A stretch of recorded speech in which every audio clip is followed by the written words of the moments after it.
everybody. My name is Kim and I'm the happiest cook.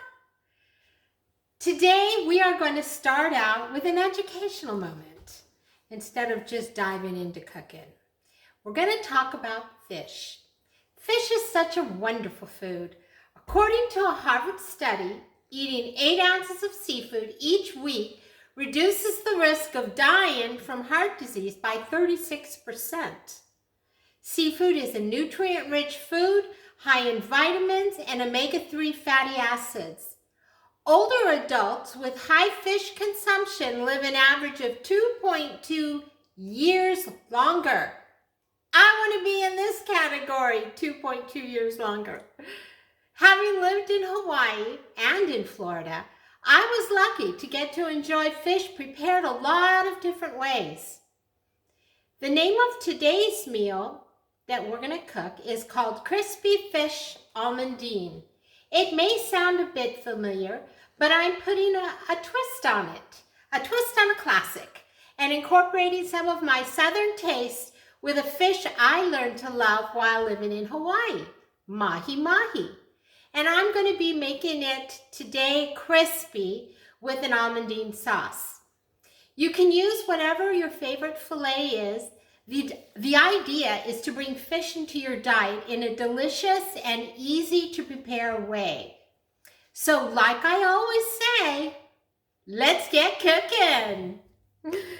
All right, so let's get started. We have 3 bowls. First bowl will be our flour, smoked paprika, and onion. The second bowl will be my liquids, which is why it's a little higher.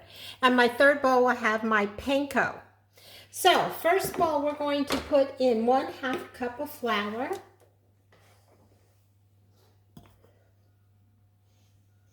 And I have smoked paprika and onion powder. We're going to add that to there. And then the second bowl, we're going to crack 1 egg. And we are also going to add some chicken broth.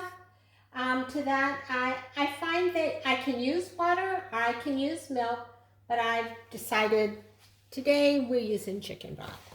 So we're going to put in about 2 tablespoons of chicken broth. That will all get whisked together.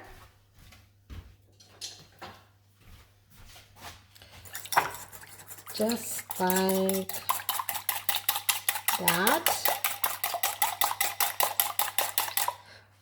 Once you see the color change, you know you've got it done. You did a good job.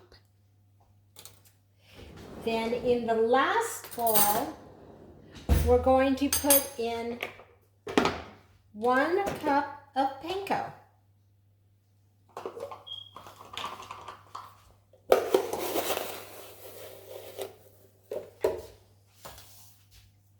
All right, so first bowl, flour. Second bowl, third bowl. And this is just kind of almost a simple dredge like you would do when you're making fried chicken or any other, like a meat cutlet of any kind. You do your flour, your liquid, and then your top coat. Okay, so now that we have these all done, we're going to move these over to the stove. These are the Mahi fillets, and all you need to do is just put some blackening seasoning on them. Mahi doesn't have a lot of super strong flavor, so because of that, I am going to probably considered heavy seasoning on my fish, but that's because that's how I like it. You can make it lighter if you want. Okay, I have some salt. Now the fish is ready. So we're going to take the fish, our bowls are over there, and we're going to start cooking. Okay, here we are at the stove.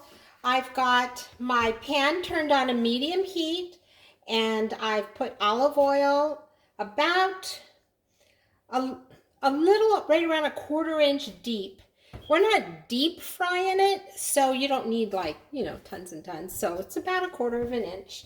And we're gonna wait for this oil to get hot. And once it's hot, then we will start cooking.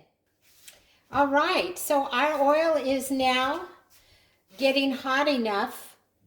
I put a little drop of egg, and it's called popping the oil. I learned to do this from my dad. And when it starts to sizzle like that, you know your oil is hot enough. So what we're going to do is we are going to take our fish fillet, and we go once in there and in here.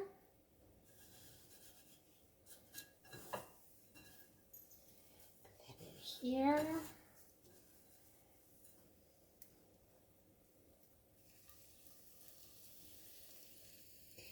Do it again.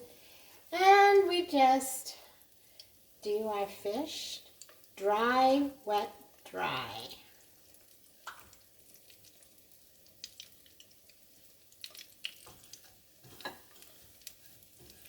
As you cook fish and you do things like this more, you'll get attached to your favorite bowls that work for you, and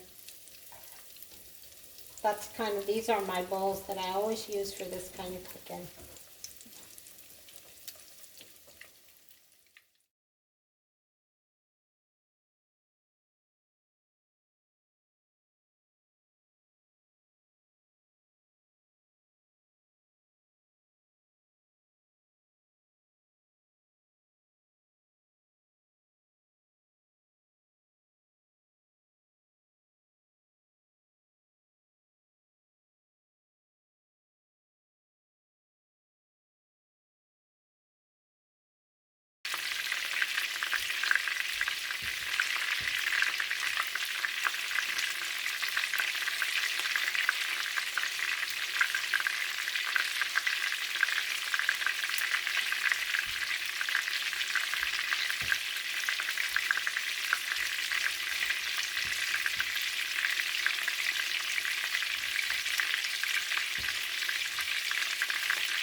And we are ready.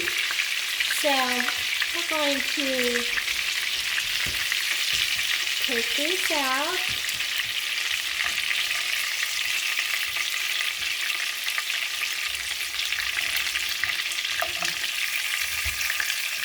All right, so we have our pan all cleaned out, and to this we are going to add, turn off the heat, 2 tablespoons of butter. There we go. So these will go into the oven at 170 degrees, which is the lowest setting my stove goes on. And it'll keep them nice and warm. And we're going to clean this pan up and get ready for our almondine sauce. And get this melted. And once the butter is melted with the olive oil, then I will add the onions. So, all right, so I think what I'm going to do is I'm going to put my 1/4 cup of finely chopped onions in, and my fancy doodad, put my 1 clove of garlic, and we're going to press that. Isn't that so cool? It's like my new favorite gadget. All right, so now all we're going to do is wait for this to continue to cook down. Once the onions are translucent, we will add our final ingredient, which is our fresh lemon and our almonds, and we'll let those cook, and we'll see where we are. So right now we're just going to let that simmer. All right, so our onions have been cooking away here in this butter. Now we are going to add our almonds.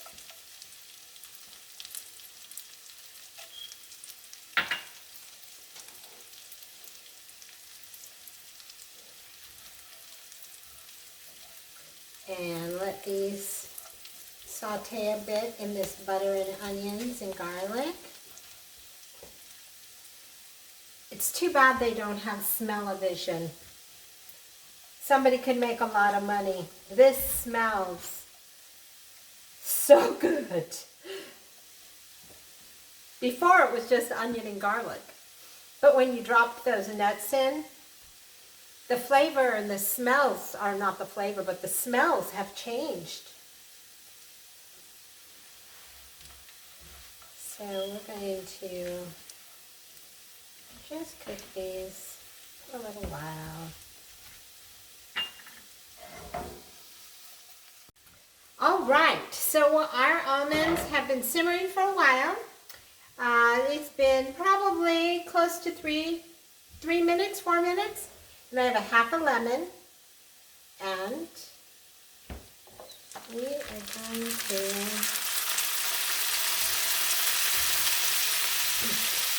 squeeze the lemon into the almond, butter, garlic. Give this a quick stir. We're going to turn off the heat. Give it a little shake so you can kind of, oh my goodness, now it really smells good. That lemon. There we go. And that is what we're going to serve on top of our fish. So let me go ahead and get our dinner plated, and I'll show you what it all looks like, and we'll take a bite in just a few minutes.